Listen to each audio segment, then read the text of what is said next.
రక్త చరిత్ర అయినా పెద్దగా ఆర్టికల్ ఇచ్చినప్పుడు ఇప్పుడు నారా లోకేష్ గారి పక్కన ఒక ఫ్లైట్ వేసి ఒక బమ్ వేసి దాని మీద ఒక 700 కోట్ల రూపాయలు ఈయన కొన్నాడు, ప్రజాధనం దుర్వినియోగం చేశాడని చెప్పేసి కూడా వేస్తారు. ఏం లేదంటే అర్థం ఏంటి? నాగమల్లేశ్వరి గారి దగ్గర ఉన్నంత ఇన్ఫర్మేషన్ సాక్షి దగ్గర, జగన్మోహన్ రెడ్డి గారి దగ్గర కూడా లేదు. కాబట్టి ఆవిడే చెప్పింది కదా పెట్టగదని. ఆ పెట్టగదలో పాప ఏదో కథ నేర్చుకొని వచ్చింది, ఆ కథ మర్చిపోయింది, ఆ కథలో ఒక అంశాన్ని జోడించింది అంతే, అందులో పెద్ద విషయం లేదు. 2, ఇక్కడ లోకేష్ గారు 77 సార్లు ఫ్లైట్ ప్రత్యేక విమానాల్లో తిరిగారు. మొన్న కొలంబో మ్యాచ్ చూడటానికి వెళ్ళారు. ఆయన డైరెక్ట్ గా అందులో ఏం పెట్టాడండి ట్విట్టర్ లో, నా సొంత దుడ్లతో నేను వెళ్ళా, ఫ్లైట్ టికెట్ నాదే, మ్యాచ్ టికెట్ నాదే, నా సొంత దుడ్లు అన్నాడు. పుష్ప డైలాగు ప్రజలు రెచ్చగొట్టే, దుడ్లు అంటే రెచ్చగొట్టే డైలాగ్. దుడ్లు అంటే డబ్బులు అంటారు చిత్తూరు యాసలో, తెలియదు అనుకుంటా ఆవిడికి పాపం. దుడ్లు అనేది బూత్ కాదండి, దుడ్లు అనేది రెచ్చగొట్టే పదం కాదండి. దుడ్లు అనేదాన్ని చిత్తూరు యాసలో డబ్బులనే అంటారు.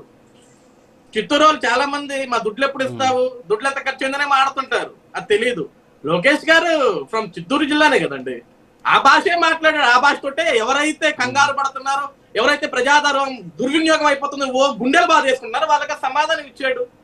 లేదు నాగమల్లేశ్వరి గారికి ఆ మాట బాగా రెచ్చగొట్టే విధంగా అనిపిస్తే పై కేసు పెట్టుకోమన్నాడు. ఎవడో ఆపాడు? వెళ్ళి రాష్ట్రం అంతా వెళ్ళి స్టేషన్లు వెళ్ళి కేసులు పెట్టుకోండి.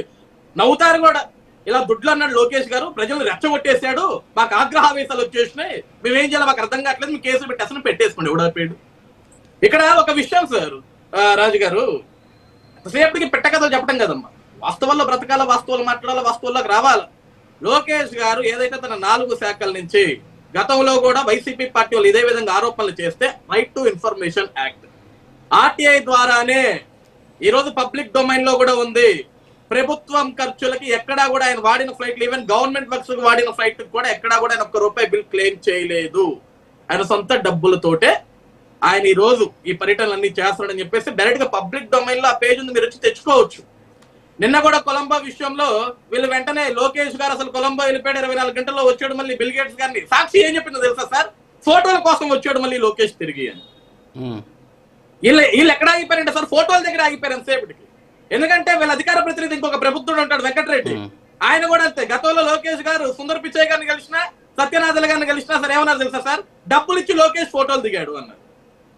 అంటే సుందర్ పిచ్చయ్య గారు లాంటి వ్యక్తులు, లేకుంటే మైక్రోసాఫ్ట్ ఫౌండర్ సత్యనాథల లాంటి వ్యక్తులు, వీళ్ళందరూ డబ్బులు తీసుకొని ఫోటోలు దిగుతారనమాట.